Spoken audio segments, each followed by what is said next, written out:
റമളാനിന്റെ അവസാന രാവുകളാ, ലൈലത്തുൽ ഖദർ പ്രതീക്ഷിക്കേണ്ട രാവുകളാ. ഒരു ജീവിതകാലം മുഴുവനും ഇബാദത്ത് ചെയ്ത കൂലി കിട്ടുന്ന മാസമാ. ഒരു ജീവിതകാലം മുഴുവനും 83 വയസ്സുള്ള ഒരാള് പോലും ഇവിടെയില്ല. അങ്ങനെ 83 വയസ്സ് ജീവിക്കുമെന്ന് എനിക്കും നിങ്ങൾക്കും ഉറപ്പില്ല. ആ ലൈലത്തുൽ ഖദർ എന്ന് പറയുന്ന ഒറ്റ ഒരു രാത്രി ലഭിച്ച ഒരായുഷ്കാലം മുഴുവനും ഇബാദത്ത് ചെയ്ത കൂലി കിട്ടുമെങ്കിൽ സഹോദരാ, അത് നീ നേടിയെടുക്കണ്ട്, അതിനു വേണ്ടി പരിശ്രമിക്കണ്ട്.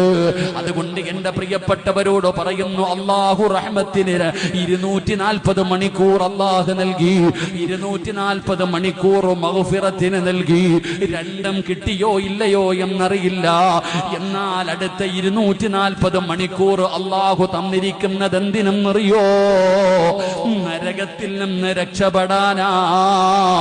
നരകത്തിൽ നിന്ന് രക്ഷപ്പെടാൻ 240 മണിക്കൂർ അല്ലാഹു തന്നിരിക്കുകയാ. ആ 240 മണിക്കൂറിൽ 1 മിനിറ്റ് മതി നിനക്ക് നരകത്തിൽ നിന്ന് കരകയറാറ്. അല്ലാഹുവേ, വഖൂദുഹന്നാസു വൽ ഹിജാറ,